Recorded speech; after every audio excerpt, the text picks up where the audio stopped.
The challenge with induction is what happens with that ongoing journey when people have had face-to-face training, when they go back to the store after their induction. That ability to learn at a pace that they're comfortable with and with material that's available to them.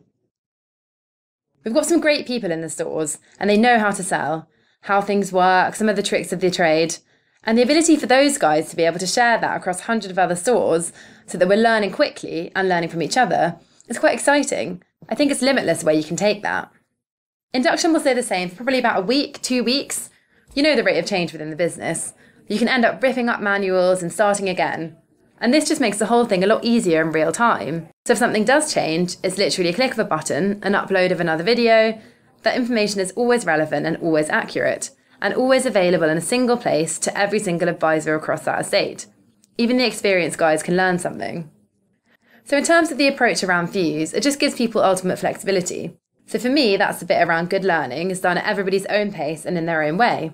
So some people capture it first time, they've got a photographic memory or take on board things very, very quickly. Other people have to do things 3 or 4 times to be able to practice into their mind what happens. I think it really offers that flexibility we've never had, so particularly when we're looking at part-timers who are going on inductions in slightly different ways, how can this all be brought up to speed as quickly as possible, in the same amount of time we'd expect as our full-time staff, but without that infrastructure there? And I think the other part is, it allows that collaboration piece, so where an expert has done it and can share it, it becomes a confirmation of the best way to do it. If the KPI says that person's great at it, and actually that person can do a video and show everybody else how they're doing it. So you're learning from the guys who are experienced, falling down pitfalls, know what works and what doesn't work, and sharing that. The whole concept of user-generated content is taking us to the leading edge of learning, collaboration, and communication, which is where an organisation like ours needs to be. I think it just really lends itself to the kind of demographic of people we have working in the stores. You know, you need to surgically remove them from their smartphones these days, and that just provides them with all the answers.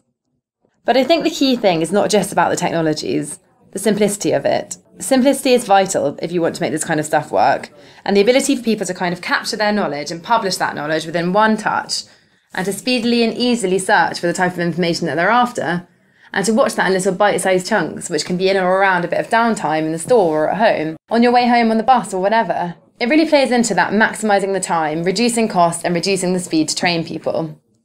And then the final thing that kind of appeals within the wrap of the technology is this friendly competition within the leadership boards. So, you know, you're potentially rewarding other people who are collaborating, communicating, and the people that are sharing their knowledge. And it's a bit of a snowball effect. Everybody likes a bit of friendly competition, particularly between stores and regions, and that just acts as a little bit of a catalyst. I just think that the whole kind of concept around digital and social technology as part of the induction programme gives us not only the capability to keep it very consistent, but also that the speed to market, the speed in which our new guys are getting up and running and adding value to the business is absolutely key. And the flexibility of being able to do this on smartphones for an organisation like Vodafone to be kind of walking the talk.